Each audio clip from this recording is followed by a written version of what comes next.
दूसरा जो व्यक्ति अपने भाग्य के भरोसे रहता है, मेरी किस्मत में जो लिखा है वह होगा, सबसे बड़ा अशुभ हो गया जिंदगी में, सबसे बड़ा अशुभ हो गया जिंदगी में। भाग्य जैसी चीज दुनिया में सबसे ज्यादा अमंगलकारी है, और ये सारे मंगलों के काट हैं।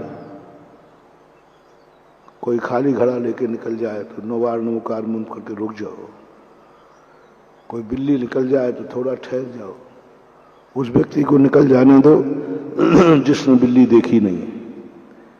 यदि कोई सांप कोई बिल्ली रास्ता काट जाए ना, तो थोड़ा रुक जाओ, वो व्यक्ति निकल जाए जिसने उसको देखा नहीं है।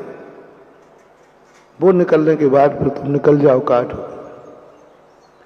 छींक आ जाए तो थोड़ा रुक जाओ, छींक टल जाती है। लेकिन यदि नियतवाद आ गया तो इस अपशगुन का कहीं खंडन नहीं है, कोई काट नहीं। और यदि ये और आ गया कि मेरे भाग्य में क्या लिखा है, जो लिखा है वही होगा, तो आप बिल्कुल निश्चित समझना तुम्हारी जिंदगी का कोई सफलता नहीं, तुम कभी किसी कार्य में सफल नहीं हो। क्योंकि भाग्य खाने वालों को मोक्ष के दरवाजे बंद हैं। दो स्थानों पर लोग भाग्य का खाते हैं। भाग्य का अर्थ होता है बाशा, बाशे का अर्थ होता है अमर्यादित। बाशा खाते, अमर्यादित खाते, देवता बाशा खाते, कुछ नहीं, जो कुछ भी उनके जीवन में है पहले से निश्चित है, पहले से सब कुछ सेट है, कुछ भी नहीं उनको करना, पूर्व भाव से ही सारी वीआईपी व्यवस्था मिली है। इसलिए देवताओं को मोक्ष नहीं है। सर्वार सिद्धि के देव, द्वादशांग के पाठी, शुक्ल के धारी, सिद्धालय वहां से 12 योजन था मात्र। 12 योजन कोई बड़ा नहीं कहलाता।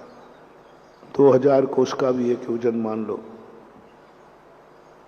तो कितना होगा, 24,000 योजन, बहुत पास था।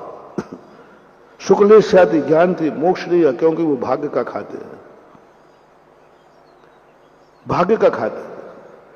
भोग भूमिया जीव भाग्य का खाते हैं, कल्प वृक्षों से मिलता है, बिल्कुल सदाचारी होते हैं। भोग भूमियों में कभी व्यसन नहीं होते, शराब जुआ व्यसन नहीं होते, लेकिन वे असंयमी है क्योंकि भाग्य का खाते हैं।